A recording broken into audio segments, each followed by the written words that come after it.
नगर में एक लोभी व्यक्ति रहता था।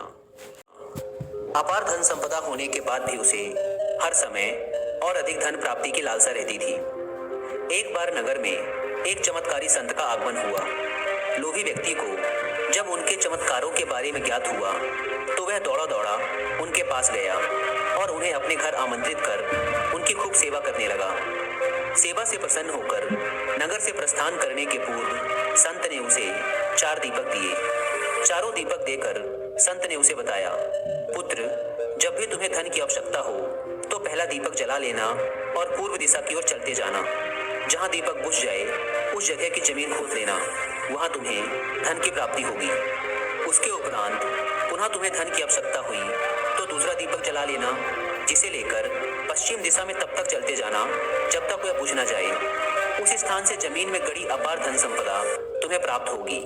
धन की तुम्हारी आवश्यकता तब भी पूरी ना हो तो तीसरा दीपक जलाकर दक्षिण दिशा में चलते जाना।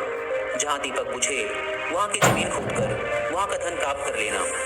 अंत में तुम्हारे पास एक दीपक और एक दिशा शेष रहेगी, किंतु ना तो तुम्हें उस दीपक को जलाना है और ना ही उस दिशा में ही जाना है। इतना कहकर संत लोभी व्यक्ति के घर और उस नगर से प्रस्थान कर गए। संत के जाते ही लोभी व्यक्ति ने पहला दीपक जला लिया और धन की तलाश में पूर्व दिशा की ओर चल पड़ा। एक जंगल में दीपक बुझ गया। वहां की खुदाई करने पर उसे एक कलश प्राप्त हुआ। वह कलश सोने के आभूषणों से भरा हुआ था। लोभी व्यक्ति ने सोचा कि पहले दूसरी दिशाओं का धन प्राप्त कर लेता हूँ, फिर यहाँ का धन ले जाऊंगा। वह कलश वहीं झाड़ियों में छुपाकर उसने दूसरा दीपक जलाया और पश्चिम दिशा की ओर चल पड़ा। एक सुनसान स्थान में दूसरा दीपक बुझ गया। लोभी व्यक्ति ने वहां की जमीन खोदी। उसे वहां एक संदूक मिला जो सोने के सिक्कों से भरा हुआ था। लोभी व्यक्ति ने वह संदूक उसी गड्ढे में बाद में ले जाने के लिए छोड़ दिया। अब उसने तीसरा दीपक जलाया और दक्षिण दिशा की ओर बढ़ गया। वह दीपक एक पेड़ के नीचे बुझा। वहां जमीन के नीचे लोभी व्यक्ति को एक घड़ा मिला जिसमें हीरे मोती भरे हुए थे। इतना धन प्राप्त कर लोभी व्यक्ति प्रसन्न तो बहुत हुआ, किंतु उसका लोभ और बढ़ता गया। वह अंतिम दीपक जलाकर उत्तर दिशा में जाने का विचार करने लगा, जिसके लिए उसे संत ने मना किया था। किंतु लोभ में अंधे हो चुके व्यक्ति ने सोचा कि अवश्य ही उस स्थान पर इन स्थानों से भी अधिक धन छुपा होगा जो संत स्वयं रखना चाहता होगा। मुझे तत्काल वहां पहुंचकर उससे पहले उस धन को अपने कब्जे में ले लेना चाहिए। उसके बाद सारा जीवन मैं ऐशो आराम से बिताऊंगा। उसने अंतिम दीपक जला लिया और उत्तर दिशा में बढ़ने लगा। चलते चलते वह एक महल के सामने पहुंचा। वहां पहुंचते ही दीपक बुझ गया। दीपक बुझने के बाद लोभी व्यक्ति ने महल का दरवाजा खोल लिया और महल के भीतर प्रवेश कर महल के कक्षों में धन की तलाश करने लगा। एक कक्ष में उसे हीरे जवाहरातों का भंडार मिला, जिन्हें देख उसकी आंखें चौंधी आ गई। एक अन्य कक्ष में उसे सोने का भंडार मिला।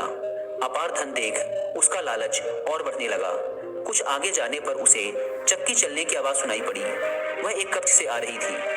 आश्चर्यचकित होकर उसने उस कक्ष का द्वार खोल लिया। वहां उसे एक वृद्ध व्यक्ति चक्की पीसता हुआ दिखाई पड़ा। लोभी व्यक्ति ने उससे पूछा, यहाँ कैसे पहुंचे बाबा? क्या थोड़ी देर तुम चक्की चलाओगे? मैं जरा सांस ले लूं, फिर तुम्हें पूरी बात बताता हूँ कि मैं यहाँ कैसे पहुंचा और मुझे यहाँ क्या मिला। वृद्ध व्यक्ति बोला। लोभी व्यक्ति ने सोचा कि वृद्ध से यह जानकारी प्राप्त हो जाएगी कि इस महल में धन और कहां-कहां छुपा है, और उसकी बात मानकर वह चक्की चलाने लगा। इधर वृद्ध व्यक्ति उठ खड़ा हुआ और जोर जोर से हंसने लगा। उसे हंसता देख लोभी व्यक्ति ने पूछा, ऐसे क्यों हंस रहे हो?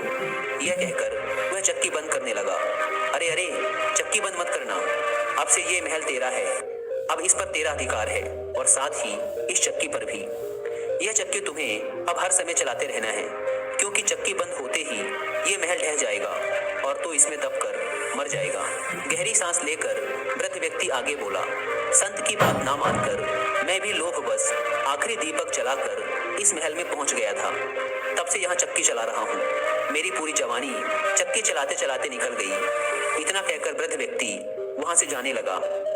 जाते जाते ये तो बताते जाओ कि इस चक्की से छुटकारा कैसे मिलेगा? लोभी व्यक्ति पीछे से चिल्लाया। जब तक मेरे और तुम्हारे जैसा कोई व्यक्ति लोभ में अंधा होकर यहाँ नहीं आएगा, तुम्हें इस चक्की से छुटकारा नहीं मिलेगा। इतना कहकर वृद्ध व्यक्ति चला गया। लोभी व्यक्ति चक्की पीसता और खुद को कोसता रह गया। तो दोस्तों, इस कहानी कहानी की सीख ये है कि हद से ज्यादा लालच एक बुरी बला है।